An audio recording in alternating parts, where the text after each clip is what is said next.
We welcome you to another live edition of the Sports Box, brought to you by our sponsor, Showcase Sports in Hamilton.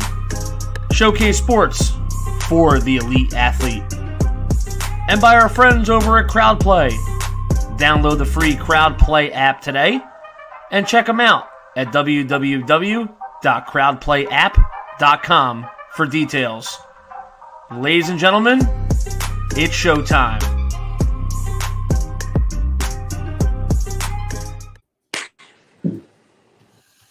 What is up, guys? What is up, man? I'm so excited about today. I got my boy D-Bake. He does from Cages.IQ. And I got my new boy, this is first time, I think, podcasting. I got Vontae Hopkins, man. We were very excited to bring you, all the juice and everything about Eagles. This is all about Eagles. Nothing but Philadelphia Eagles. We do not like Cowboys. Do not bring those Cowboys questions to us, please. I live in Dallas. We got a lot of good questions, man. We got a lot of good questions out here, and we can't wait to get started, man. How are you doing, first of all, D? How you doing, man? Man, I'm doing good. Pumped up for this draft, man. Yep. I'm either going to be happy or sad. Hopefully I'll be happy. Yeah. But I'm more prepared to Eagle be fan. sad, though. I'm more prepared to be sad because the way we've been doing in past recent years. But I feel you. We're going to see. How you doing, D-Bake? Talk to me. Yeah, I'm doing good. I'm getting ready for a Thursday and Friday. I'm going to be going on the Sports Box Thursday during the draft. So when the Eagles pick, I'll be on live. So that you can see my reaction there. Then I'm going to my buddy's house on Friday to hang out with the guys for the second and third round. So either we're going to be all drinking because we're happy of the pick, or we're going to get drunk because we're pissed off. So it's going to be one or the other. Exactly how I'm feeling. All right, let's dive into this, man. Let's get into it, guys. I'm really excited. Let's do it. First question I got for you guys is thoughts on Nick Sirianni hiring. You know what, dude? I'm gonna start it off. I like it. Am I sold? I'm not gonna say I'm sold yet. I got to see how he does on the field and in the games. But his energy. He's bringing the juice, man. And from, the guys that I'm hearing from, like Keenan Allen and stuff, talking about him, saying, hey, man, this guy knows his shit. He knows all of his X and Ys. He knows his receiver routes like it's nothing. If anybody, Keenan Allen really wasn't that guy coming out of college. He actually, there's a story about him that he wanted to quit during the preseason because he just wasn't getting reps. He wasn't getting it. And Nick came to his rescue and told him to stick through and taught him a lot of shit and one-on-one, a lot of stuff one-on-one. And now Keenan Allen knows who he is. And I'm really excited, man. I'm really excited. I'm going to give him a chance. Honestly, guys, he wasn't the guy I wanted. I'll be honest. I wanted Joe Brady. But, hey, man, I'm excited to give him the chance, dude. See what he got. Can't be worse than Doug Pearson's play calling. So let's give it up to him. What do you think, Vontae? What do you think about this hire? I mean, he was coming from the Colts offensive scheme, right? I'm excited. I think he could be our new Sean McVay. Well, the Colts offense was good last year. So, I mean, he seemed like he's going to bring a lot of energy playing right purposes with the football prospects. that was crazy, man. But I think he's going to bring a lot of energy. I think the offense going to, bring a lot of swagger to it. Yeah. I believe so. Yeah, absolutely. I agree with you. I think the offense is going to, click. I think it can't get worse than what it was last year. Hopefully not. Knock on wood.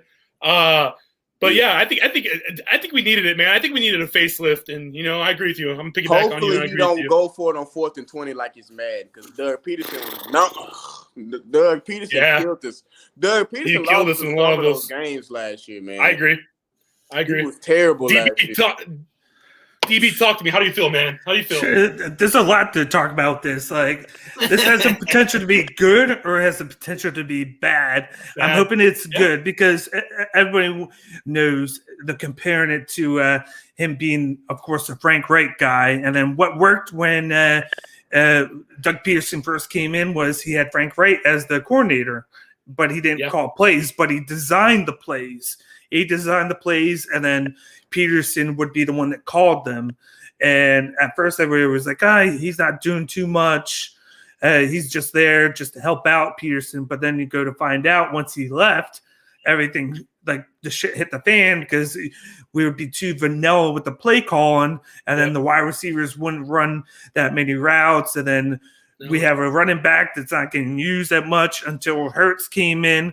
There's a lot that just just killed the team and led to Wentz getting traded, which we'll talk about later on. But I think it's going to be good because if you looked at Indianapolis as a whole with Sirianni, he came in there. He did a good job. They started running the ball more with Philip Rivers there. He made sure that Rivers didn't do too much. And then he learned from Frank Reich. He learned from that tree that we did successfully in Philly. So he's going to bring a little bit of that style and a little bit of that offense here. And I feel like he's going to run the ball more. And then he brought faces in that were help him out on not just offense, but on defense. If you look at on defense, we brought in Jonathan Gannon. And if you look at how he likes to focus on the linebackers and the secondary because we're already solid on the front three, in my opinion, with a couple of young players with like Sweat. We still have Graham. We're hoping to get what we were getting out of Sweat now. And then in the secondary, we got Slay. I'm so glad that we don't have to worry about that 10 yards deep secondary and now where they play 10 yards deep because they're too worried about the linebackers not doing that much. I think they're going to wind up fixing the linebacking core at some point in this draft. And then you're going to see Slay actually play press coverage, which he's known for. He's going to stick up there, and it's going to have an effect on the whole team because they're not going to have to worry about the safeties having to do too much. I think Anthony Harris pickup. Yes. Yeah, that was huge. That was huge. Let me tell you something, though, man. Honestly, my favorite hire was Jonathan Gannon because let me tell you why. He made Xavier Rhodes' career come back. It came back, dude, because he lost it in Minnesota the year before. He lost it, dude. He wasn't the guy. Jonathan Gannon gave him a second life, bro. And I think he's going to do that with our DBs. And I think he's going to give Slay that, like you said, press. Schwartz, he had to go, bro. It was his time. It was his time to go. Thank you for the Super Bowl. Thank you for everything, man. It was your time to go. Just like he's in Tennessee now. Back in Tennessee. Yes, and I thought he was retiring. Which I knew he was taking a year off. He just didn't want to be. Go show how dysfunctional we was last year. Yeah, I don't blame him. You know, he's basically not going to do too much. He's going to be like an assistant to the coach or something straight like a quality assistant coach. Senior. No, Jonathan Gannon's Jonathan Gannon's the man.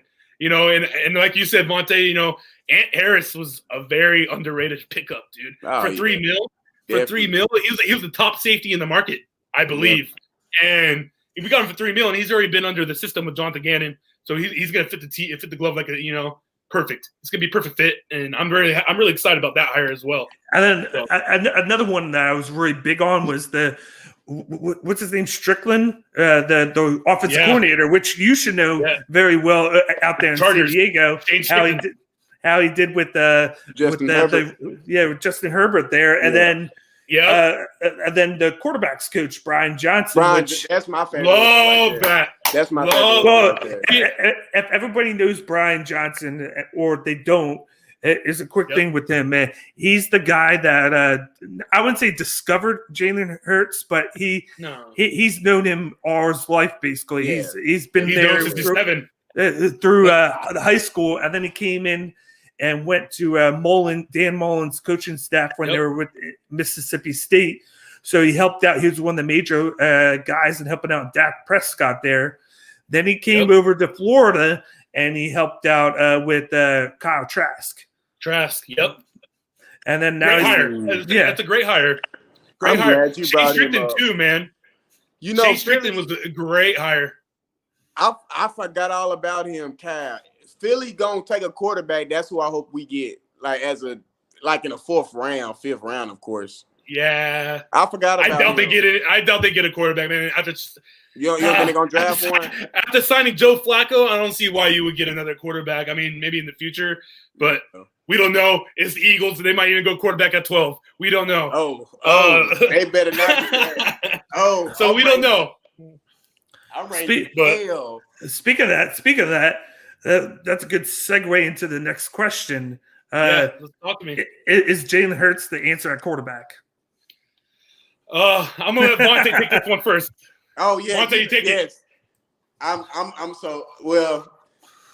Yes, I believe he's gonna be the answer. He gave us a flash as soon as he got in last year. Yeah. And what I like about Jalen Hurts over Wentz, he brings leadership. He's going. Oh, absolutely. See, I really feel like Carson Wentz was lacking leadership. Literally, every time I would watch Carson Wentz pregame speeches, and it's just like he not getting the team riled up, and it's like, what the fuck is he saying? Like, But Jalen Hurts, he gonna command. He's gonna take lead. But one thing about Jalen Hurts, his arm strength got to get better, though. I will say that. Yeah. I like his work ethic. I really feel like we got to give him a shot. I'm with you. I like his work ethic. I like him as a character. I like him as a player. I like him off the field as well. He does a lot off the field that people don't know about. I like it. I'm good to give him this year. Do I think he's going to be the answer at quarterback for the future? I don't know. That remains to be seen. I understand. Let me tell you why.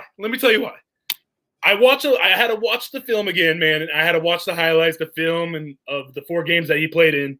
And he's there. Mobile's there. His arm and accuracy, I don't see it there, man. Yeah, that's where you got to work at this moment right now. Hopefully it changes my mind next year. I'm glad. I hope to God they give him this year to see what he could do. And if you can't do it, man, this is what I think we should do. We got 3 first-round picks next year. Get the 3 first-rounders and go get Deshaun Watson. Easy as that. Or Russ. Or anybody, yeah. But we're set up, man. If he is the guy, we're set up, dude, because we got 3 first-rounders next year to build around him.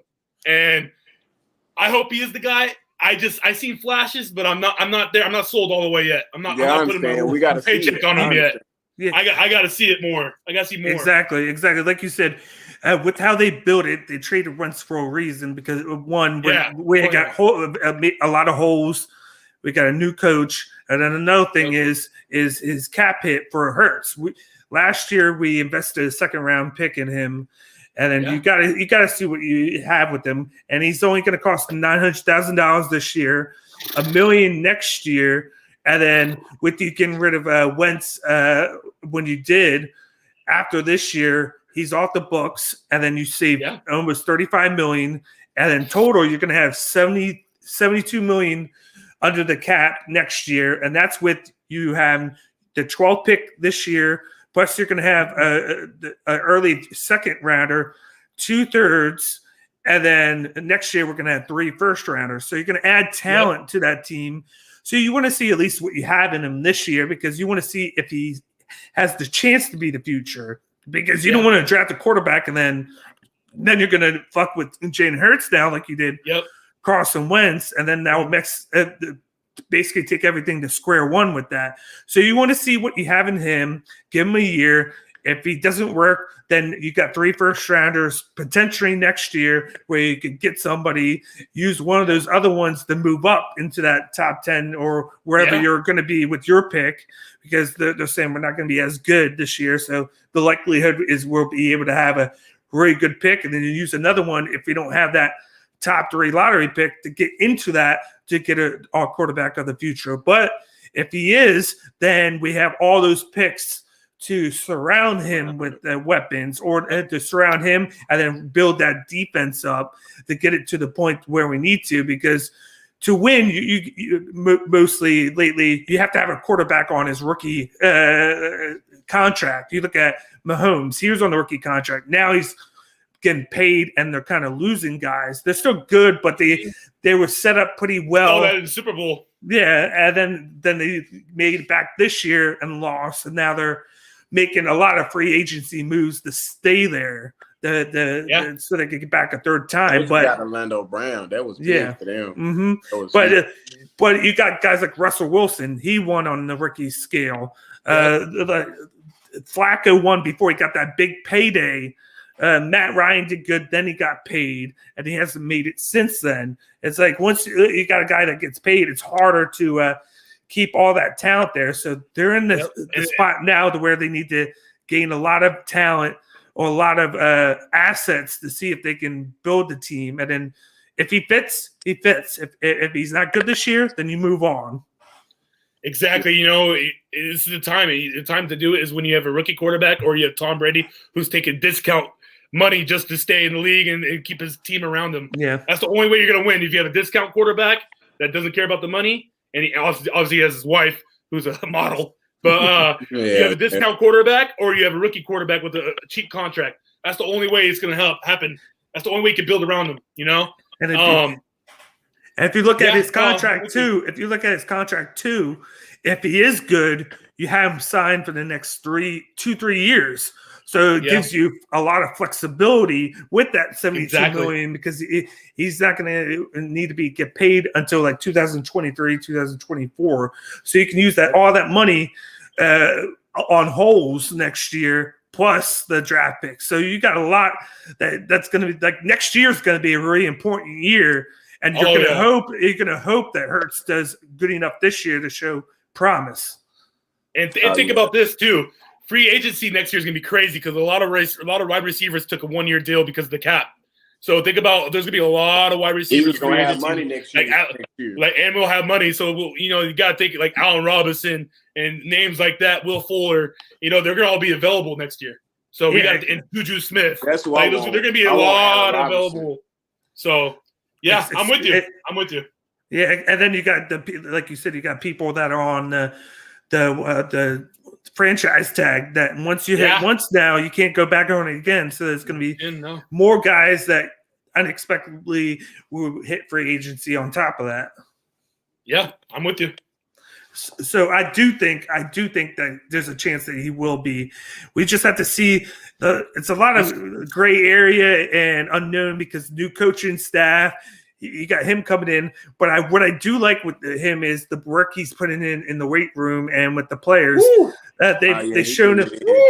They showed him like doing work. Yeah, he's putting in work, dude. That's the thing. That's another thing. You know, I'm gonna go back to that real quick. That's the thing that pissed me off with Carson Wentz. We never see him do that. We see him shooting animals and dogs and playing tic-tac-toe and hanging out with Mike Trout. Hanging out with Mike Trout, playing, not doing his thing. We seen Jalen Hurts calling up his players, putting in that working out with I think his name's Q Williams is the quarterback coach for Deshaun Watson. This guy's putting in work, man. This guy's putting in work. That's why Jalen Hurts is putting in work. His work ethic. He brings leadership. That's what the Eagles need. And he's always had that. He's always had that, even in Alabama and in Oklahoma. If you remember 2 years ago when he was in Oklahoma, dude, he was working out and doing squats after 500 passing yard game, dude. The guy was in the gym right after the game, working. And you know what? We need that. But he has that Philly mentality. He has that Philly mentality. Help though. Yeah, I'm with you on that. They got to get his man. We'll talk about that for sure. Yeah, I'm with you on that. All right. So next question we got here. Go ahead, Daniel. Next question is, who do you guys want at pick 12? Is that to be just one or like 4? Like you can pick one. You always pick one. And I'll do a little bit of back talk with this first with the thing. If everybody doesn't know, we had pick 6, and then the Eagles traded with the Dolphins. They traded pick 6 and pick 156 to the Dolphins for number 12, 123, and then 2022 first rounder, which is good, which is one of those 3 next year that we'll potentially have. So let's hope that the Dolphins don't do good this year. But before we get started with that, I want to hear your opinions on how you felt about that trade to lead into the who you want at 12. I'm with you on that. I'll start off.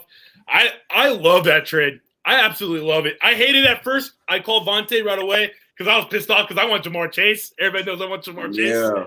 But I wanted after settling down and really soaking it in, trade's excellent. Good job, Howie. Best move you made all your fucking career long. Yeah. I'm not gonna lie. and I love it. We needed that, dude. We needed that. We needed another first round. It was too good of a trade to pass up. So I like it. Yeah, I understand. At first, I didn't like it either because, like Austin said, I wanted Jamar Chase. But hey, 3 first rounders in next year's draft. I mean, you can't beat that. So no, good trade. Just don't blow. My first opinion of it was like, I was like, why would we do that? And then when I do a little bit of digging and see, oh, that's why, because there's going to be at least 4 or 5 quarterbacks taken, and then you put that into accountability. With us being at 12, that's going to guarantee that with those 5 quarterbacks taken, that we're still going to at least have a chance to get one of the top 6 non-quarterback positional players there, and 3 of them are wide receivers. So, and then the other one is tight end, which is Kyle Pitts. So, there's great chances that we're going to get at least one of those wide receivers, or even Pitts if somehow he fell to us. So at the spot at 6, we could have had Chase. At that time, like, I was, in my opinion, I like Smith a little bit more because Chase didn't play all year. He sat out. He had a great year last year, the year before when they won the title, but then he sat out this year. And then Devontae Smith went off this year. But a good note to point out is when he went off, he didn't start breaking out until Jalen Waddle got hurt, who is the 3rd guy, wide receiver, that's going to be available. That they're neck and neck in stats. Then Waddle gets hurt, and then that's when Smith started getting all the stats and whatnot because he was the wide receiver there, because Messi was just learning the offense and started to get going as the slot guy, the 3rd guy, before Waddle got hurt. So then they leaned heavily on Smith. And he is small. He is under like weight wise, but all the routes, he knows all the routes. He's one of the best route runners, and he can go inside and outside. And I think he'll get bigger. It's just that where he fit the offense is a question right now compared to Waddle. I think Waddle might fit the offense more, and we might not get Chase. That's the thing. We might not get Chase now, but what's the real drop off between Chase and Waddle or Smith? And then with the drop off, is that greater than one of those players plus the first rounder next year, which could be a good pick? So, yeah. I know exactly who I wanted 12. Jalen Waddle. Jalen Waddle. You want Jalen Waddle? Explain why you wanted 12. Waddle. I just remember what he was doing before the injury. Like, this man was beasting. We wouldn't be talking about Devontae Smith like we do now if he would never got hurt. He got that speed. Like, they compare him to another Tyreek Hill. I watched this video on YouTube where they compared him and Devontae Smith. And they're just like, okay, Smith is the route runner, but Jalen Waddle, he's the acceleration. Like, he can accelerate.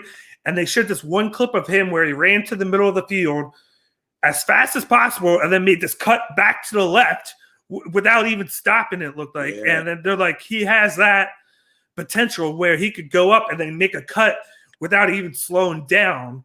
It just like right off the bat. And that's like a feat that not many wide receivers can do. And then he has that speed that we miss. Like we have Rager, but it's a different type of speed. He's just a go long and speed, and then it's not anything to knock him. Like, I like Rager, and he was just an early pick to where we wanted him, and people don't recognize. They go to his senior year and they were like, why did he drop off? He dropped off at TCU because his quarterback sucked ass. It just was bad. Like, the quarterback was trash. And whereas he had a really good one the year before that transferred from Texas A&M and then came to TCU. So that's why his stuff drafted. Like he had a great junior year, but we should have drafted Justin Jefferson at spot or traded back. But that's another subject there. But I love Jalen Waddle at 12. I think he would be there because I feel like teams are going to look for Smith. There's one team that I'm scared with Waddle though, but the 2 guys that I think of at 12 that I want, it's either Waddle or my secret pick, which I don't think the Eagles will ever do, is Micah Parsons. I really love him, and if you look at it, like if you need help on offense, if you do need help on offense, but we got all those picks next year. And when you think of the defense with Jonathan Gannon, we have a glaring need at middle linebacker where we have nobody. And when Gannon got there in Indy, what did they do? What was the first things they did? They drafted Darius Leonard in the second round. They got him, and then they got, I think, Rhodes. I think they got them both back-to-back picks, or the other corner that they got. They had two back-to-back picks. Kenny Moore. Yes, it was him. Yeah. They got them back-to-back picks, and Darius Leonard has been the catalyst of that team. Tackles, he's a beast. Speed, and then what's one weakness on defense that we had last year? Covering the tight end. No linebacker could do it. We were one of the worst. True. And Parsons is fast. He covers the tight end. He can move in space. He can make everything easy. He'll make everything easy on the secondary and on the front end on the defensive line. And I think that if the wide receivers are taken, he'll be a perfect pick at 12. It's just that the Eagles don't value that the past 20 years. So and then I heard he got off the field issues too. Yeah. I was gonna say that. Also, so Daniel, who's your pick? You won at 12. Is that Waddle? I want Waddle. Like if you take one guy, who you gonna pick? Waddle. It's Waddle because that's who I think could be there. But then that's what I've been trying to tell Austin there for the past 2 months. But with the news of him being linked, but with the news of him being linked to Miami now, of all teams. Well, I'm opposite because I think Waddle's gonna be trash. I don't think he's gonna be good at all. I think he's gonna be a Henry Ruggs 2.0. To be honest with you, I hope I'm wrong. Don't get me wrong. I hope I'm wrong, but I think he's just all speed. To be honest with you, I think if we go receiver, I would rather have Devontae Smith because if I get it, his numbers went up after Waddle went down, but you got to think this. This guy was going against the SEC without Waddle on the other side. He was going against number one corners. He was going against the dude from LSU, Stingery. He was making him look like a kid. And he was going against these dudes at SEC, which is probably the best division in college. And he was rocking them, dude. He was rocking them. But if it's not there, you guys know who I want. I want J.C. Horn. This boy locked down, man. We need a lockdown corner. I'm sick of seeing our corners getting beat. Playing press, or not press, playing off press, getting beat left and right. I know we got Darius Slay. Why not get Horn coming in here and have Slay be the mentor and show him the ropes, show him everything? And you know what, dude? We'll have a good tandem of corners for at least a couple of years because Slay probably has maybe good 3 to 4 years left in him. And I think, dude, Horn could be that guy, man. Jalen Ramsey said this, and I follow Jalen Ramsey. He's my guy. I don't know if you guys know him. Everybody should know him, but Jalen Ramsey straight up said, "This guy is gonna be better than me," and he did. Ramsey saying that. With Jalen Ramsey saying that, oh man, yeah. Oh, man. See, this going guy back gonna be nasty, bro. This guy gonna be nasty. Going back to that corner situation, I remember that game against Dallas last year. Michael Gallup was eating us up, man. Let me also play. They kept going. I don't know. Opposite. Devontae Maddox or whoever he was. Yeah. Let me tell you something, dude. Let me tell you something, guys. Our NFC East, their wide receivers are deep. Yeah. Cowboys, they got Gallup, CeeDee Lamb, Amari Cooper. Giants got Darius Slayton. Man, think if they would get Cal Galladay. Think if they would get Cal. They got Terry McLaurin. Curtis Samuel. Curtis Samuel. And then they picked up Adam Humphries. Dude, shit, we got Rager. Yeah. We got Rager. Yeah, we got Rager. So let me tell you what, we need corners, bro. We need corners bad because we're gonna be facing these teams twice a year. And you know what, dude? We got to stop them because I'm telling you right now, they could pick on whoever's the opposite side of Darius Slay. That's what they're gonna do. That's why we need. That's why we need Horn. Or you know what, dude? I would love Surtain too, but that's why we need Horn.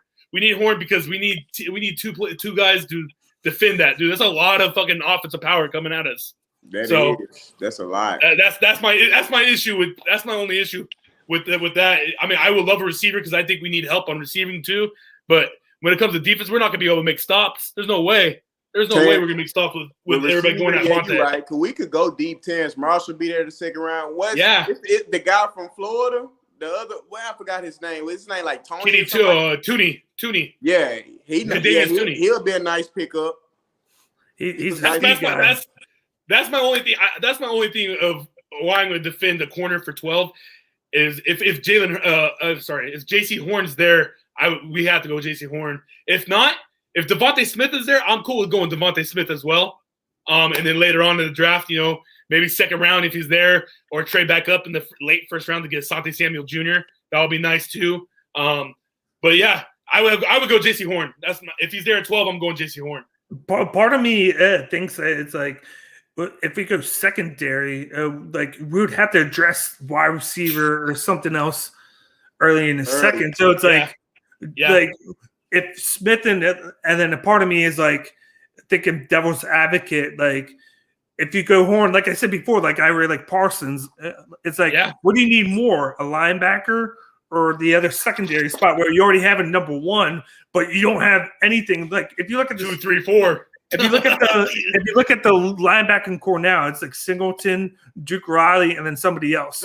And then they drafted Taylor, which you want to see what they have in him. And I look at the roster, I'm like, I want to see more of him.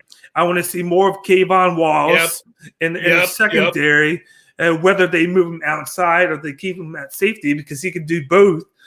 And then it's like – and then I look at this and I'm like, okay, if we get J.C. Horn, what's the best case scenario afterwards? It's maybe you try and trade up into the first round or stay at the second and then hope Terrence Marshall of LSU falls to you in the second round. And then you have Horn, which fits your need at secondary, and then you have Marshall, who fits your need at wide receiver. So do you? It's like, do you value the secondary right now more in the first pick, or do you go wide receiver and then hope Asante Samuel Jr. falls to you in the second round? See, that's that's iffy. Like the Eagles could go both ways. Shit, I don't know. That's tough because it's a deep cornerback class, it's kind of deep receiver class.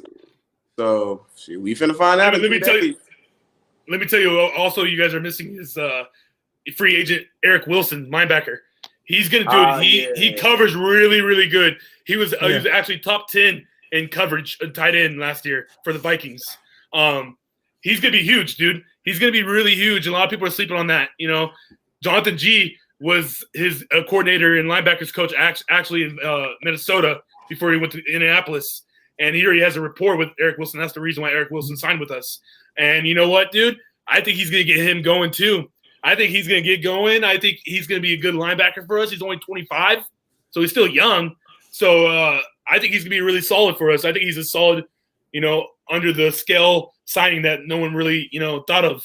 And I think he's going to be good for our linebacker core. I was like, we signed him. We signed him, I think, a month ago. I believe we signed him a month ago. Yeah. So it's going from this to one of the next ones. If you're Howie, what trade do you make to move up in the draft? Woo! And for who? Yeah, let's do this. I'll start off. I have no problem. If I'm Howie Roseman, right, guys? It's Thursday. Howie's probably had a couple of shots in him already or something. What I'm doing, man, what I want to trade up, I'm trading up with Carolina. I know Carolina wants to get out of 8. I know they don't want to be there. I know they don't have a tight end. And I'm offering Zach Ertz in the 12th overall pick to move up to the 8th pick. And I'm selecting whoever's there at 8. Obviously, we could go anywhere. We could go Horn, Surtain, or receiver. We have a better chance of landing one of them at 8 than we do at 12. I'm moving up. I'm moving up to 8. And I think Carolina takes it like that because Carolina only goes back a couple spots. And on top of that, they get Zach Ertz, a weapon for Sam Darnold to go move up with. And they got, you already got DJ Moore, Robbie Anderson, and now you put Zach Ertz in there and Christian McCaffrey. I mean, what else do you need for offensive-wise? I think that's perfect for them, and I think they jump on that in a heartbeat. I agree with you. I was going to say Carolina too, but I'm more on the line saying they Kyle Pitts. Oh, yeah. I mean, they're at 8? Yeah, they're at 8 Kyle Pitts. Yeah. Oh, but I wonder, are they gonna move him to receiver? Because Dallas Goedert, he nice. So yeah, but that's the thing with Kyle Pitts, bro. He can play anywhere. Daniel brought it up to me. He can play anywhere, man. He's not just a tight end. That dude's a UT. I call UT for utility. That guy could go anywhere, man. He could go tight end. He can even go running back. The guy's a beast. Dude. The guy's a beast. I didn't know he's an Eagles fan too. I was seeing. Yeah. In this area. Yeah, like he played. Like he reminds me of Marcus Colston back in the day. Yeah, Colston. If everybody remembers, he played at Hofstra right before they shut the program down. He played tight end, and then he moved to wide receiver for the Saints. Granted, he was a 7th round pick, and then he wound up being more than what he was. Yeah, but this dude at Florida lines up on the right side of the line, left side. Mm-hmm. He'll line up in the H-back. He'll line up in the slot. He'll line up on the outside. Anywhere. He's 6'5", 250 pounds, all built up. Like and then he was great in the red zone. Like he had this one catch against Alabama where in the SEC championship game where he jumps up, catches over 2 guys, brings it in, and scores the touchdown. He's just a freak of nature. And then he is, dude. He is. But it's gonna be interesting to see what happens with him because he's linked to Atlanta which I don't think I think he does go there, dude. Everybody thinks he's going there, and I'm like, maybe if they stay there, but I think they're gonna try and trade out because I said, looking at Atlanta, they have everybody on the defense is under 26 years old, but that safety, the strong safety that they have, he's 32. Then you got on offense. No, he's still there. Is he? Yeah, he's still there. Then on offense, you got Hoyer Jones. He's 32. You got Ridley and Russell Gage who are 25, 26. Your line is everybody but Jake Matthews is under 25. Matthews is 29. You got Matt Ryan who is 35. And then the one glaring weakness that I look at on their offense is running back. They got Mike Davis and then Cordell Patterson, but you're not gonna address that with pick 4 unless you trade back a couple of times. Najee Harris. Yeah, Najee Harris. Even though on the rankings he's number 2 now, he got displaced by Travis Etienne. No. Right? No, ETN is 3 now. He got replaced by what's his name? Javonte Williams of North Carolina. What? Oh no! That dude is good. I think he's number 2. But Javonte Williams of North Carolina. Oh, okay. Right back. DB, talk to me. So, what are you doing if you're Howie, man? Are you trading up? Who are you trading up with? You see, this is the secret. I don't think Pitts is going to be there. I trade up because of somebody that's going to fall there in Penei Sewell. So, no. Who are you going to do if you're Howie? Who are you trading up with? I trade Carolina. I'm with you guys. Oh, you're going Carolina? Okay. I go Carolina because the first 4 picks, there's going to be 4 quarterbacks taken in the first 5 picks. I think Joe Burrows is going to make his voice heard. Instead of taking Sewell, I feel like they're going to take Jamar Chase. Then you're going to get to Miami. And if Atlanta goes with Trey Lance instead of Pitts, they take Pitts. But if they go Pitts, then I think Miami goes Jalen Waddle because they already have Parker and they already have what's his name from Houston? They have Will Fuller. Yeah, Will Fuller. Yeah. And they don't have that guy, that burner that tears the top off the defense. And that's what Waddle is. And then I always thought that Will Fuller's pretty quick. Well, he's pretty fast. He's pretty quick, but he's not. But he's more of like the slant type of guy. Whereas Waddle can just go boom. He can take the other side out and then do wonders. I'm with you on that. And then you put 4 in the slot and then have him do his slants. Yeah. So I think what I think is going to happen. Chemistry. So and Waddle got chemistry too. So. Yeah, they do. What I think is going to happen. I believe Jalen Waddle's there when Jalen Hurts was there. He was. Yep. What I think is going to happen is obviously the first 3. I think the first 3 picks are going to be quarterbacks. We already know that. Okay. That's already given. I think Kyle Pitts does go to Atlanta, and I think Chase goes to 5 to Cincy. Because I think Burrow's been lobbying for Chase, man. He's telling the coaches, hey, I want Ja'Marr. Give me Ja'Marr. I don't need a protection. Give me Ja'Marr. That's all he's been saying. That's all. If you follow, I think it'd be dumb to do it. I think they need to go Sewell if they value. I'm with you on that too. If they value Joe Burrow's health any bit, because this is they say we just got. Dude. They say that we just got was it Riley Rafin on the right side? Then you got Jonah Williams. Yeah. Jonah Williams has been there for 2 years and he hasn't done anything. And then you only signed Riley Ray for 1 year, and Joe Burrows has a torn ACL and he's coming back sooner. So, what's putting Chase on the outside if Burrows can't throw to him because the middle of the line is fucked up? You can move Jonah Williams to guard and it'll fill 2 spots. Honestly, that's gonna make me mad knowing Ja'Marr Chase fell to 6 and we was right there. We was talking about that earlier on Twitter, Austin. Like, that's see, we could have had Chase. And that's why we feel like Philly basically passed up on Chase, too. That's how I look at it. But you got another first round pick, man. You can't get mad at that. You got another first round pick out of it. You got to gain it. But you're in the point where you get 2 first round players for 1. I'll take that any day of the week. I want Ja'Marr Chase, but I'll take that any day of the week. And that's where I got it before. It's like you had Ja'Marr Chase, but what's the drop off between Chase and a guy like Waddle or Smith, where you move back 6 spots and then you still get one of those 2 most likely, and then you get that other first round pick next year. Yep, exactly. My thing is, what do you guys think about this? If Miami or Pitts and Chase is gone, and what do you do if you're Miami? Do you go Sewell? What do you guys do? You go Sewell or Waddle? Well, those are the 2 picks he's going to do. Well, just think of this. I'll probably go Sewell.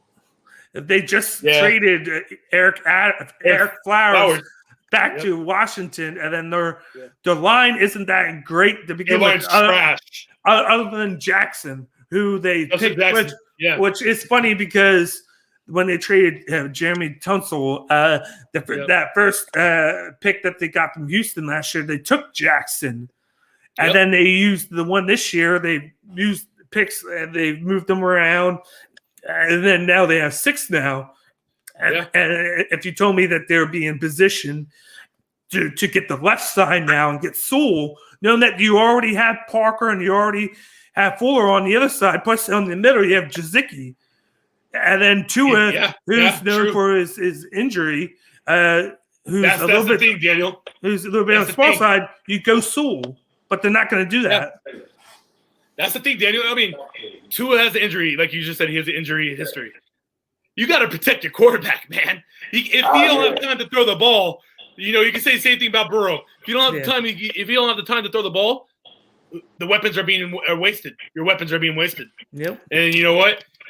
When you sent that picture to me about the Dolphins O-line, I think it was last night or a couple days before. Dude, they're trash. Their O-line's garbage. I didn't realize how bad their O-line was. It's bad because Pouncey retired, so he left, and then you had Eric Flowers. You just traded him away, so that's another spot that just opened up, which he was in that, and then the only guy you can trust is Jackson there. So it's like you're going for weapons, but it's like, what are the weapons going to do when 2 is just going to be running again because you got that line? Because you already have 2 wide receivers, you got a tight end, and then you got several running backs in the backfield. You shore up that line so it gives him more time and more confidence to throw.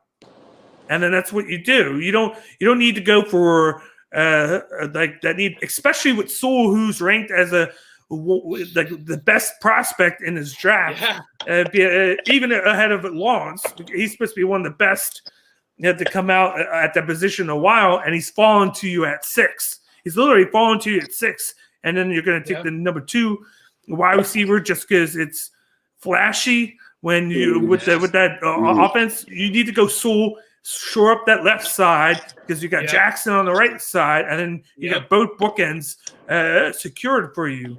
And then if your team does great because if you have all that time, you bring back Will Fuller, who's only on a 1-year deal. You sign him longer because he's only 26. True. Oh, yeah. True. Let's have a little bit of fun. Let's have a little bit of fun. Ready to die. Where's my charger? Let's have a little bit of fun. Yeah. Where is let's just say Swole's gone to Miami, Chase is gone, Pitts is gone, the 3 quarterbacks are gone. If you're Detroit Lions, Daniel, who are you going with, man? Who are you going with at 7, dude? Who? And he said Sewell's gone.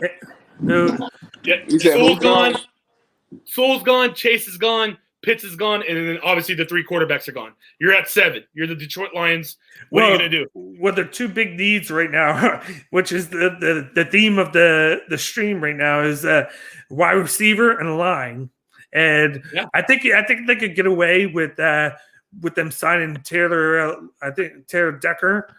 They signed him, and then they got somebody for the other side. So I think they could get away for a little while with that, without that. And then with knowing Sewell was just taken, and I don't think they would take Slater there. I think they go with. I think they would go with Smith. You think so, Devontae Smith, huh? I think they go receiver as well, and I think they go Jalen Waddle though. I think they go Waddle at 7 because they brought in 2. What was it? They brought in Merriweather. No, they brought in. Yeah, is it? They brought in for the receiver wise. Yeah. What's his name? They brought in Tyrell Williams. And then on the opposite side, didn't they bring in the dude from the Buccaneers and Ravens? Brashard Perryman, yeah, that's who it is. Yeah, Brashard Perryman, yeah. Yeah, they brought him in. That's nothing, no, dude. That's nothing. Those are 2 number 3s. Those are slot or speed guys. You need that possession guy that can catch it and do the routes and be a guy to that Goff can rely on to catch the ball, and he would fill that role greatly. And because originally it would be you want to shore up the line to protect Goff because you just trade him, even though he got all those picks to take him on. That's what people looked at that trade and was like, why are you doing this trade, Detroit, when you just gave away Matthew Stafford and then they're giving you Jared Goff back? It's like Jared Goff was just a throw-in essentially for that trade. They got 2 first-rounders to take that contract back because it was basically the supplement Stafford's contract, and it's on the cheap right now because it's I think he's only making like $10 million, and then it doesn't his contract doesn't kick in for like 2 years to where it's like his was backloaded. And then Stafford's like midway through his contract right now. So the Rams had to give up a lot, basically, to bring in Stafford. And then I agree. Detroit could be like, hey, maybe Goff has a renaissance. And if not, it is what it is. We can get rid of him after. Yeah, they can get rid of him after 2 years, and you gain those 2-3 first rounders that they gave you, that enticed you to do the trade. And then they have talent that they need. They're obviously in like a sort of a restock. Like they have talent on the defense, and then they have great talent at running back in Swift, and then tight end and Hawkinson. So if they can just there's key spots on offense that they can shore up, like Goff can help him out for like a couple of years. Maybe he could be the guy though. Maybe he could be the guy there. But they need line help, they need wide receivers, and then they need like pass rushers on defense. That's what they need. But they're not like when I look at Detroit, I'm like, they're not as bad a situation as people make them out to be. They can use those picks and those assets that they have to fill those, and then do free agency because they're not too bad in cap wise either. They're not too bad. No, they're not. Not at all. But like you said, I think they go wide receiver Smith. They're like, I thought about Waddle, and then I'm like, I thought about Waddle, but I'm like, Smith would fit what Goff wants.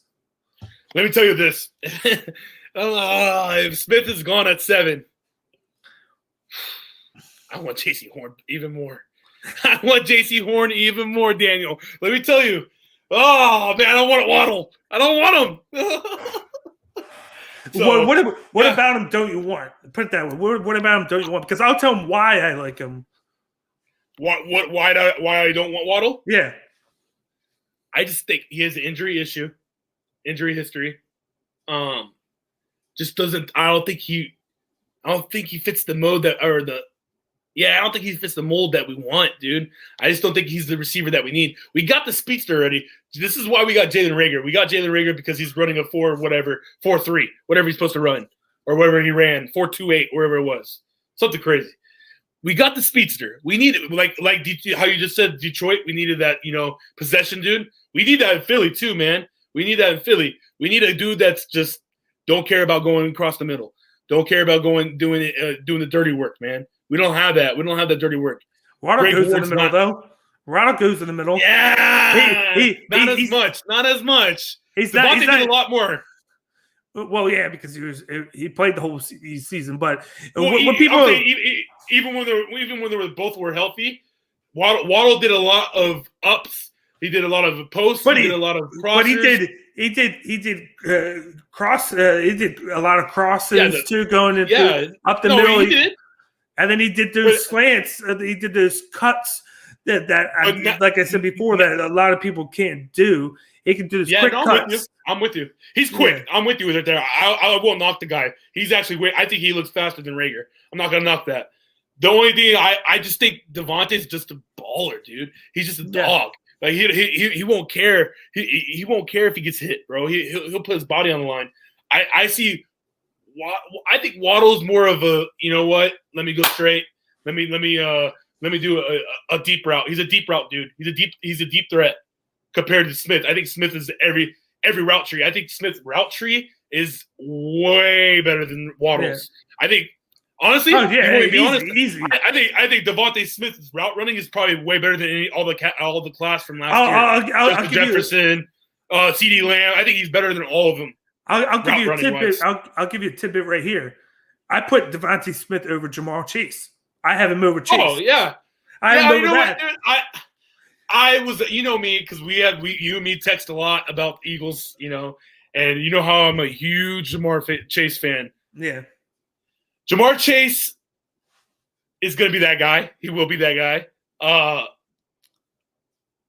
Route running wise, he couldn't run all the routes, but I'm just saying as a wide receiver. He's not as crisp as Devontae Smith, though, man.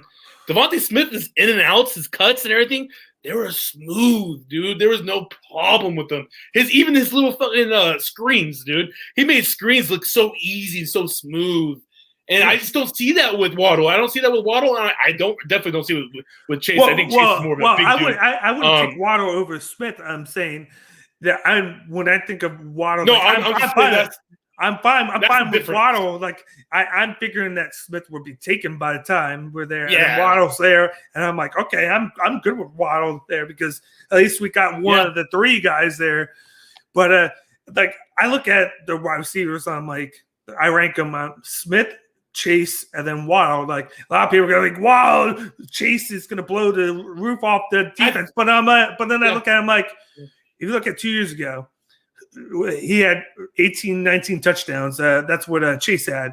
But then he took this year off. What happened this year when he took off? Smith had 20 touchdowns.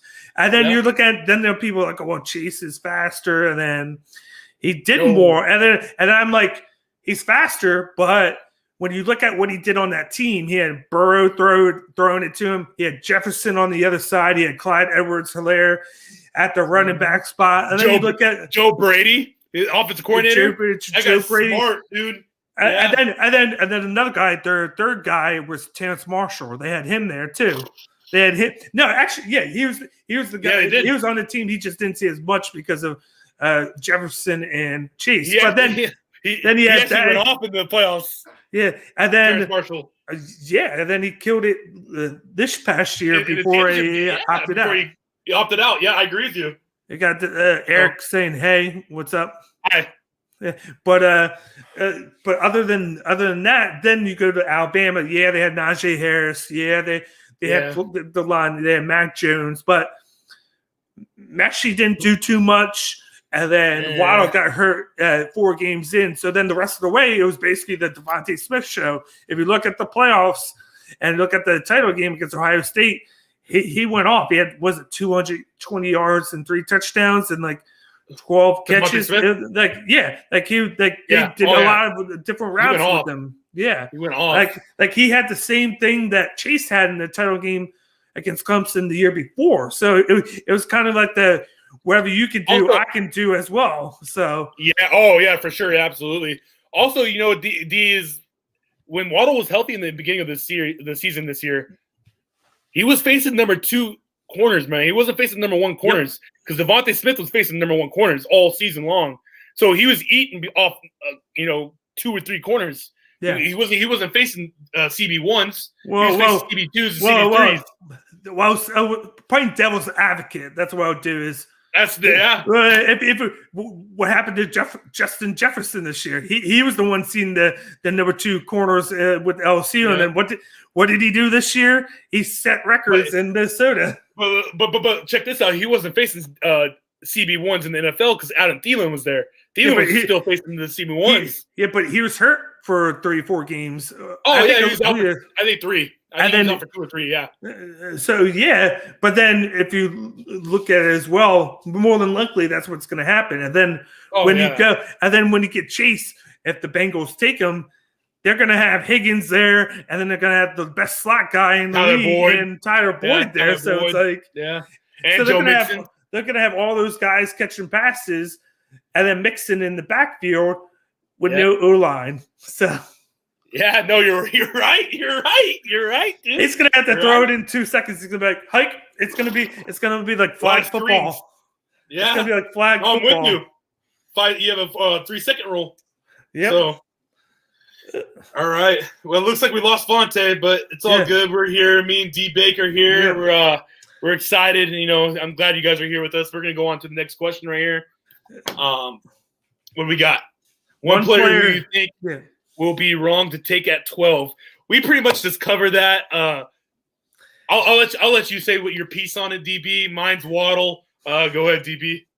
We talked about this before we came on because I showed you this. My pick here is Kwity Paye for the fact that it's the nostalgic pick because if you look at him, defensive end, he's from Michigan. Who's on most tenured Eagle on the roster? It's right there, same spot. Brandon Graham, who was the defensive end at Michigan, who we took in that. We took him at 13, in fact. So we took him at picks 13, which people gave us flack because it was the Earl Thomas. I think where we should have taken Earl Thomas, which in hindsight now it was a great pick for us. Yeah, absolutely. Because of the career, because the career that's had happy accident. But he helped us. He made the biggest play, arguably, in that Super Bowl with the strip sack. Eagles history. He made the biggest play in Eagles history. And then I love him because he wants to stay here even through this. Now he was like, I want to retire here. I want to be in the Eagles Hall of Fame. It was like he's just embraced the city, and that's why everybody loves him now because he's a hard-nosed guy. But it's like if we take that, that's why we're taking it because we want to relive that same pick that we did almost 10 plus years ago with Brandon Graham. And I think if we're going to take a guy, it's because of what he's going to bring to us. And I don't think we need that. I think we can still see with Derek Barnett, we didn't pick up his option, but so we have him here this year, but there's a chance that he could do good. And on the other side, we still have Brandon Graham. We have Sweat, who has picked it up the past 2 years. He was basically a first-round talent who we got in the 4th round, and he has a lot of potential to keep improving sack-wise for us. So I feel like we don't need to go that route. I don't think we need to go defensive end. I said, we need to go elsewhere. And I think it would be a mistake to go defensive end at that spot. Stupid. I agree with you. But other than that, there's really not at that much that we can mess up with this pick. Yeah. Unless here's the question. Here's the question I have for you. I just thought of, would you be opposed if we traded back, not up but back? So let me tell you, if Waddle's not there, Horn's not there, Surtain's not there, let's trade back, dude. I am all for trading back. Okay. You know what? But what if they are available and we trade back?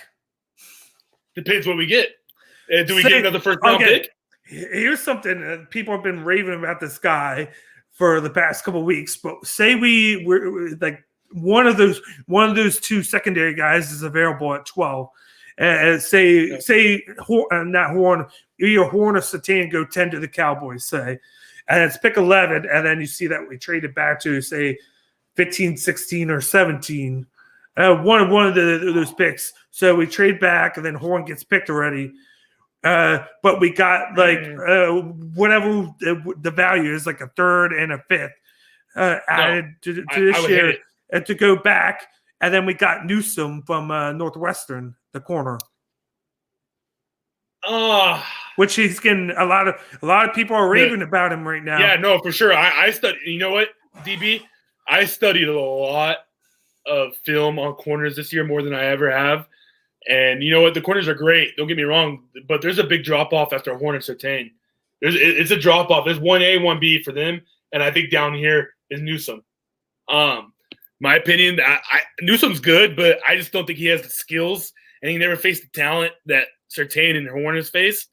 Well, he did face Michigan, Penn State, and Ohio State every year. So yeah, no, I get that, but I mean, like I said, SEC is way different from Look what you just saw in the Alabama versus Ohio State championship game.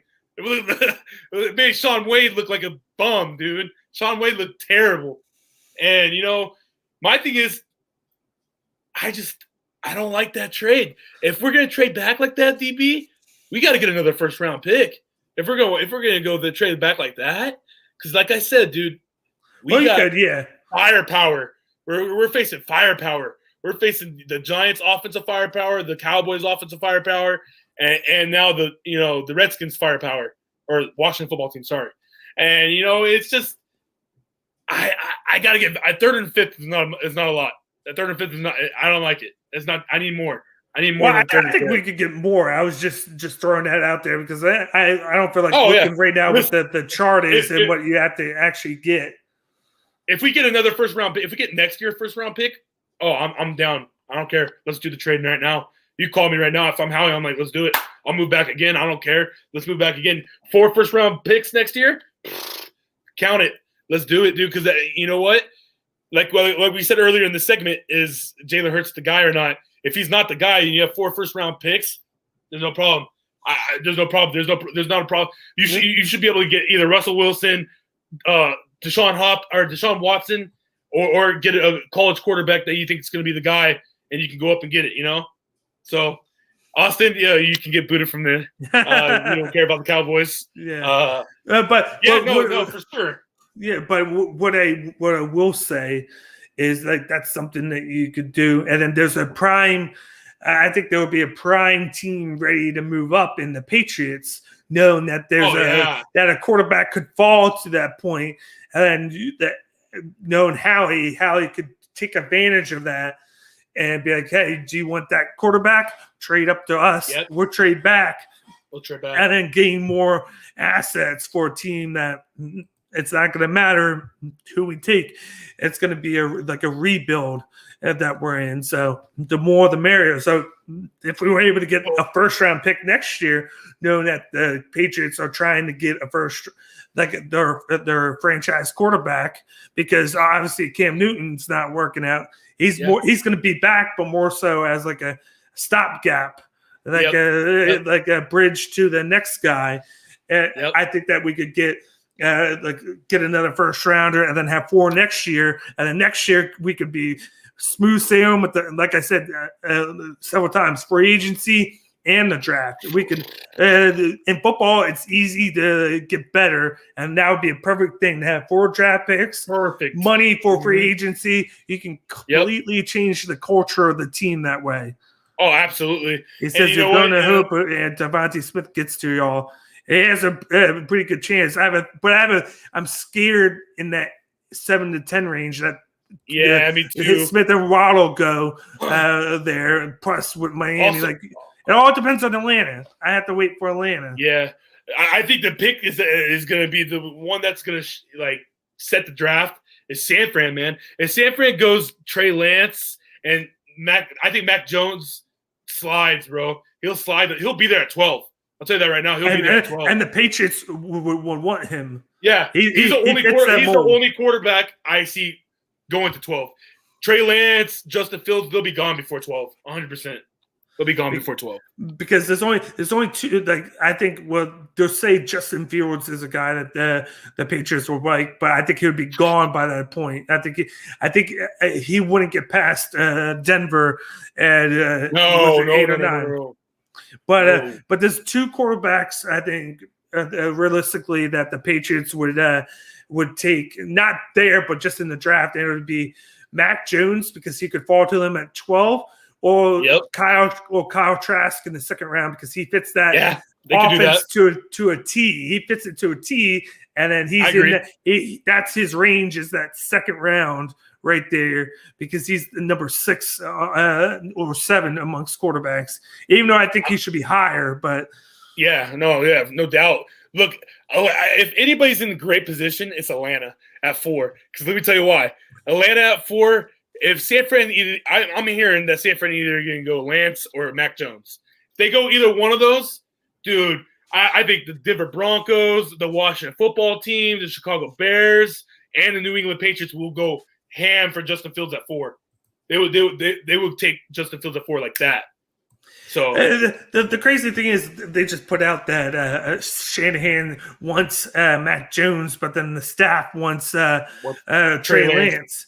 And then I look into it more, and I'm like, damn, I don't like Fields. But I was like, why don't they take Justin Fields because he would fit that team pretty well in a nutshell. But then I look at it, and I'm like, okay, they got Jimmy G. Unless they actually pull the trigger and trade him because we have no idea what's going on with him, they could go in and draft a guy like Trey Lance, bring him in, have him sit behind Jimmy G, and then make Jimmy G mad, and then Jimmy G will start playing good now, and then get value for Jimmy G at the end of the season, and then go with Lance as their guy because I can see that he's more of like a project guy for like a year, but then I'm like.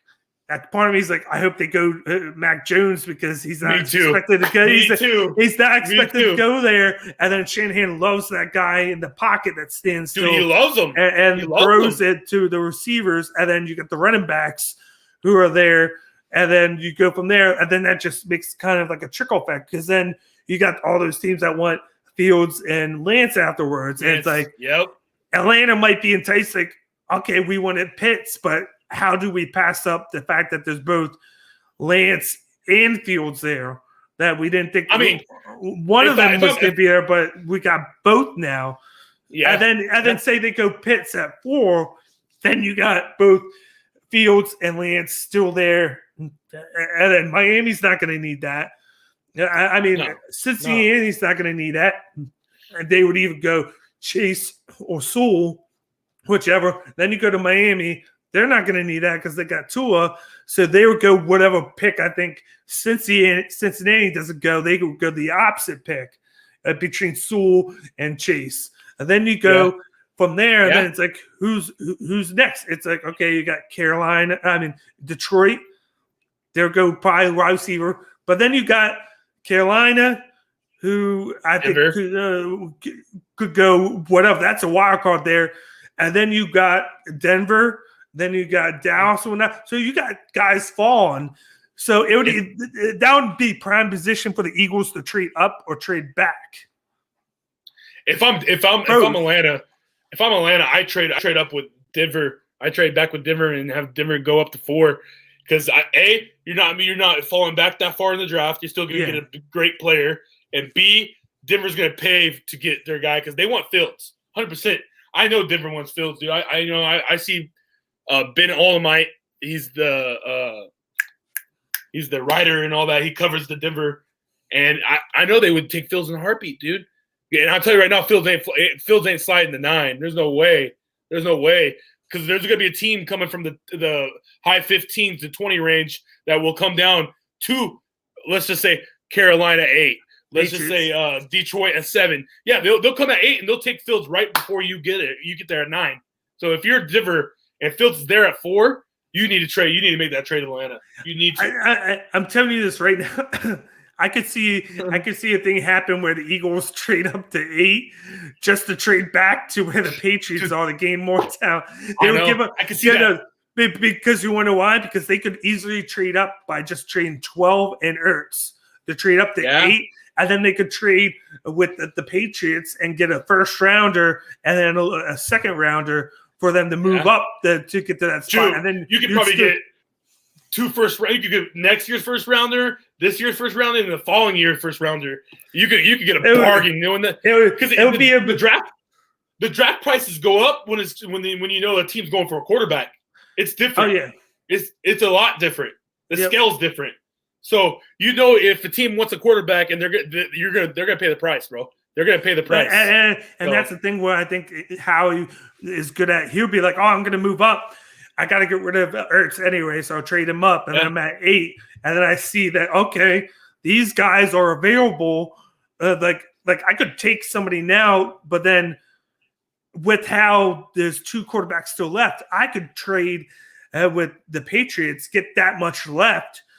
Then taking one of those, then you still got Denver, who's going to take the other one at 9. You know, 10's going to be down, so they're going to take.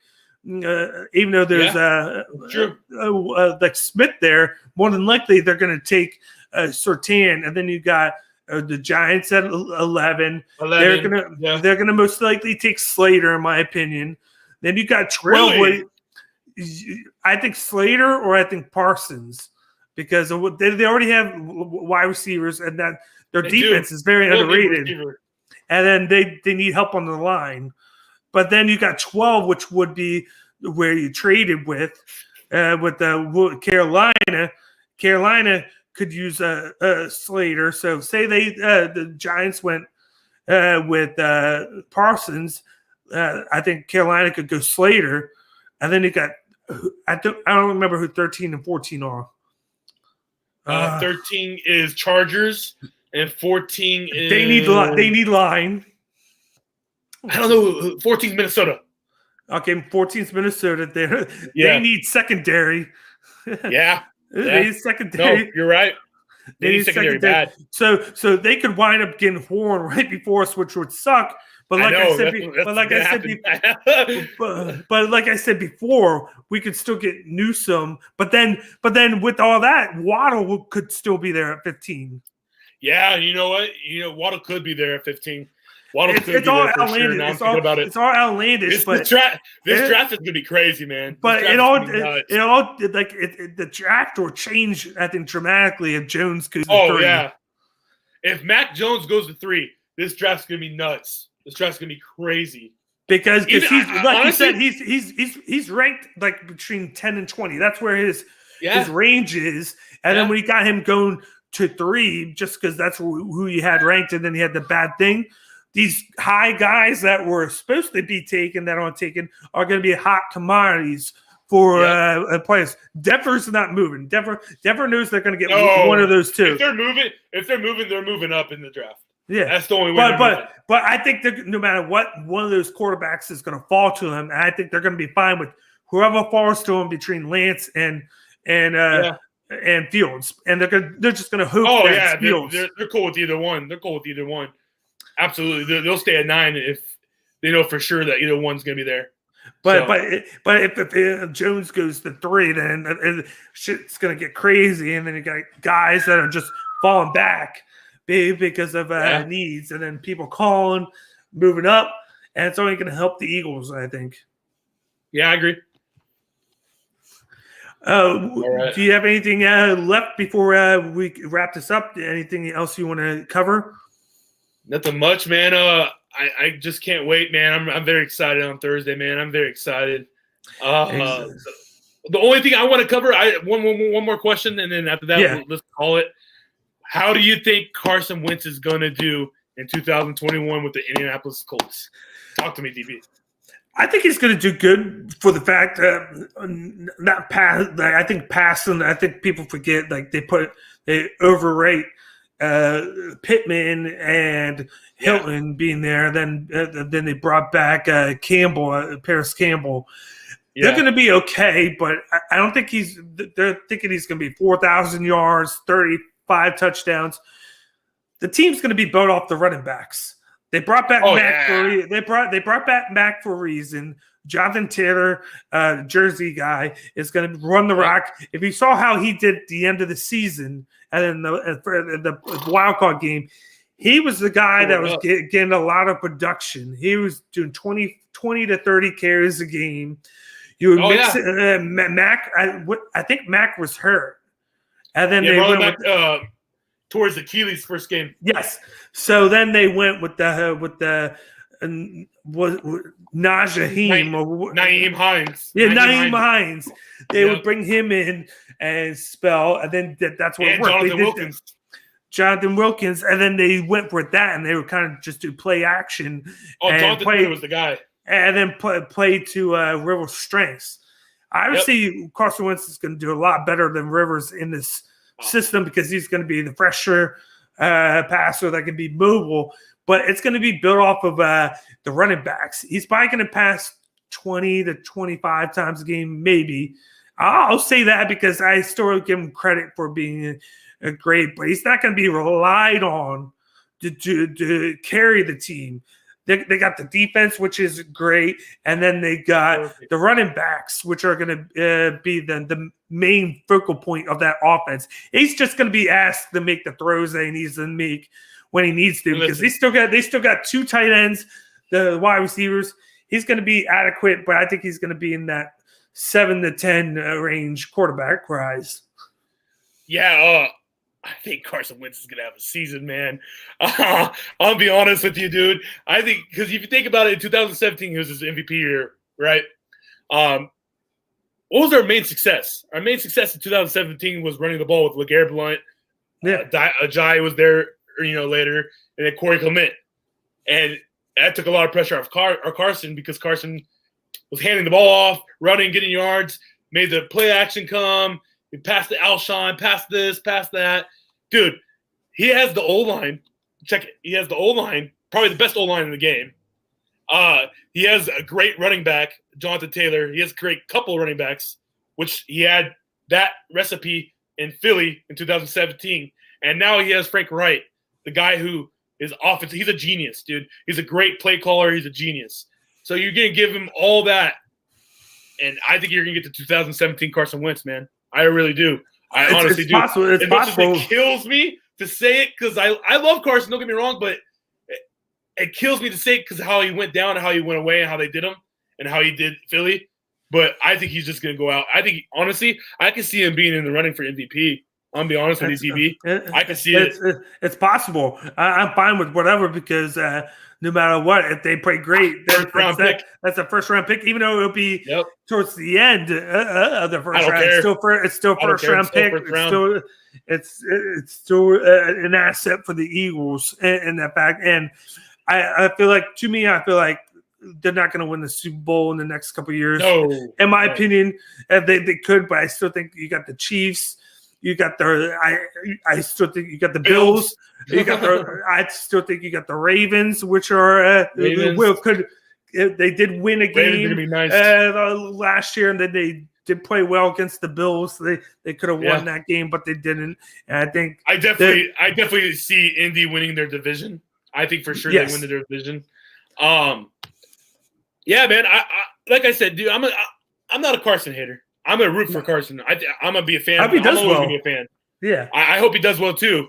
But at the end of the day, dude, whatever he does, as long as he makes the playoffs, give me that first-round pick, baby. That's all I want. It's all about assets. And I'm going to root for him. Even if he wins, DB, if he wins the Super Bowl, I'm still going to be a fan. I'm still going to be clapping my hands and rooting for him. Because you know what? At the end of the day, he had it wrong here, bro. He had it wrong in Philly. Philly did do him wrong. They set him up with no success, dude. They didn't. They gave him no weapons, and the O-line was always hurting. The the weapons is probably the hugest thing. And Doug P didn't do him justice, man. Doug P didn't do it. I will say that, but then I will agree with that, but then I think he was part of the problem also. Yeah. Because I thought that the throws that he would make, it was always criticized. It always were terrible. And then but it's not like just his fault. It was like a complete failure of a team. Wise, he was just part of that, and I think he'll get better. He wanted out. He wanted out. I hope, but I do hope he does good, and I do hope that happens. I just hope. Was it Daniel and Austin? Who do you really want for the 12th pick? We said this. We said it. Yeah. We said he like. I think it would be consensus either Devontae Smith or J.C. Horn. Yeah, one of those two. Yep, that would be a consensus. That would be a consensus. Yeah. Surtain. I feel like he'll fit the Cowboys, and I think Horn will fit. I think Horn will fit us more. But I'll say this. I'll kind of quote Brian Richard on this one, where he talks about the New York Rangers all the time with hockey. If you're not gonna win it all, it's better to lose and gain assets. So right now, absolutely. I feel like we're not going to win. So the best route is to gain assets. And what's the best move for us is that Carson Wentz does good and they make the playoffs because then we gain a pretty good first-round asset there because of it. And then that just helps us in the long run as well. So it could be like they're doing good with that, and then we're doing good. So and I'm with you. And then we got to hope that Hurts does progresses. That's going to be a big thing. No matter what, anything, the state of the Eagles is going to be on the progression of Jalen Hurts. Out of everything in 2021 season coming up, that's the biggest thing I'm watching for is Jalen Hurts. Yep. I want to see exactly how he does 16-game season. And I pray to God that he's healthy the whole way. But now it's 17 I want to games. see you're right. 17-game season. And I pray to God he's healthy the whole way. And I hope he does shine. I'm not going to knock the guy because I love his character, DB. I love his character. But there's a lot to be seen, man. By the way, because of that added game, did you see who the Colts are going to be playing with that extra game? No. I know we got the Jets, but who we got the Jets. The Colts had the Tampa Bay Bucks. That was their added game. That got added to the Colts schedule was the Bucks. Well, hopefully the Bucks are clinched by then and they can sit their players. but I looked at that and I was like, damn! I was like, what? That could be a good game though. That could be a really good game. If there's meaning to it, that could be a good game. Who's first? Didn't the Titans win the division last year? And then second was the Colts? Or was it opposite? Because it had to be because I think the Colts visited the Bills and then the Titans hosted the Ravens. Yes, you're right. Yeah, you're right. Yeah, so that's why because the Bucks were second and they were second. So how they're working the extra 17th game is you play a team from the opposite conference with the same standing as you. That's why we're playing the Jets. We were last place. They were last place. I love that. I love playing the Jets. I'll take that game all day. So I think because of that the Bills will play the Washington Football Club. The Dolphins were second, I believe. So they would play the Giants, and then the Patriots play the Cowboys.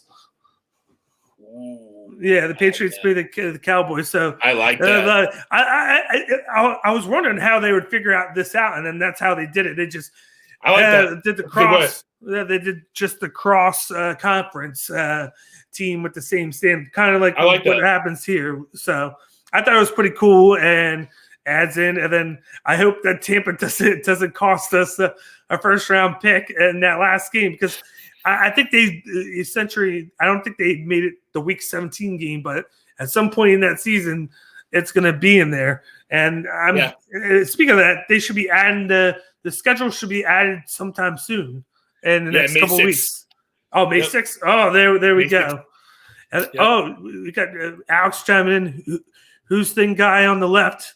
I don't know this guy. I don't know him. I don't know. Who's Sting guy? Come on, guy, spell. he did correct himself. Who's this guy? Oh, there you go. Thanks for tuning in to the end. If you guys missed it, that Alex was on Sports Box earlier. They're doing a mock draft today where they did the first half, and then tomorrow they're going to go on and do the second half, and then on Thursday we got the live draft for the NFL, where we're going to be on and just giving our comments and opinions on it. So if you didn't watch that before you tuned into this, definitely check it out. And Alex was on there.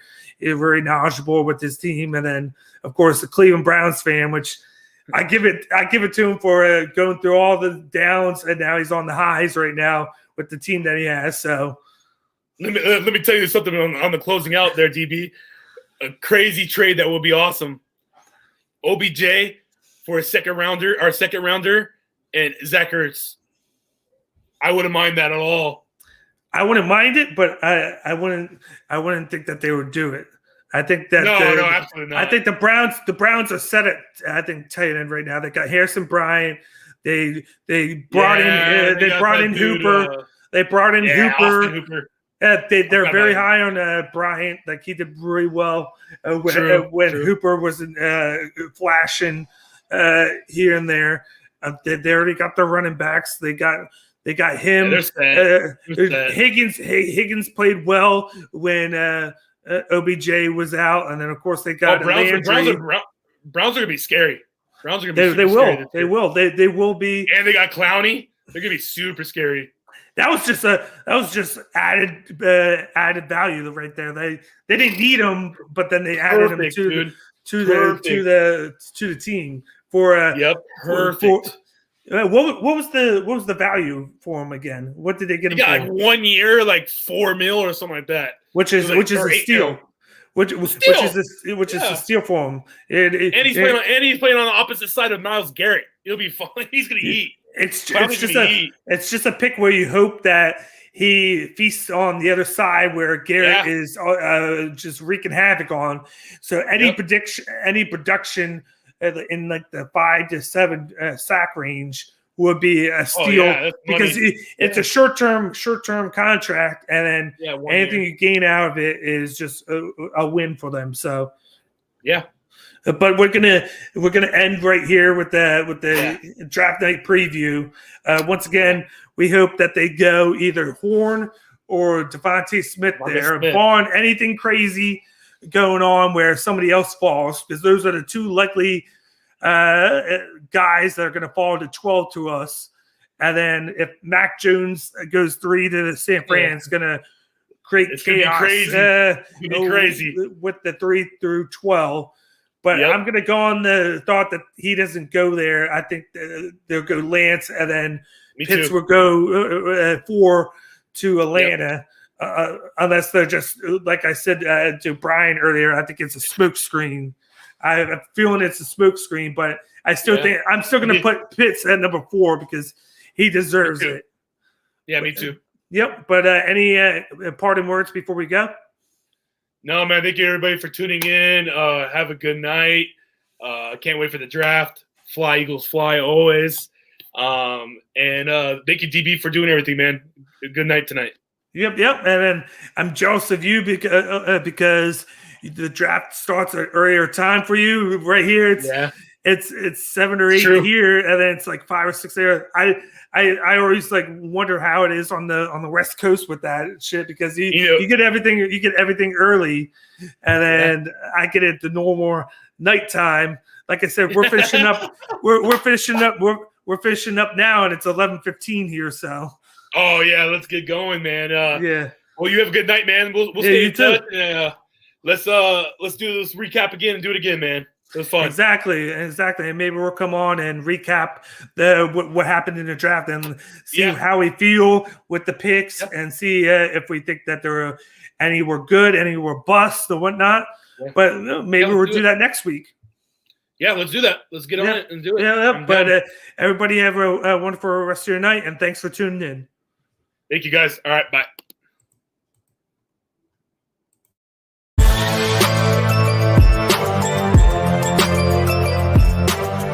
Thank you for watching this episode of Cage My IQ on the Sports Box. Please remember to follow us on all of our social media outlets. On Facebook at Sportsbox Show, Twitter at Sportsbox Show, Instagram at The Sportsbox Show. Find us on YouTube and join Outside the Box, our Facebook sports discussion group. The Sports Box is brought to you by our sponsor, Showcase Sports in Hamilton. Showcase Sports for the elite athlete. And also our friends over at CrowdPlay. Download the free CrowdPlay app today and use promo code THEBOX at sign up for 10 free points. Thank you for joining us.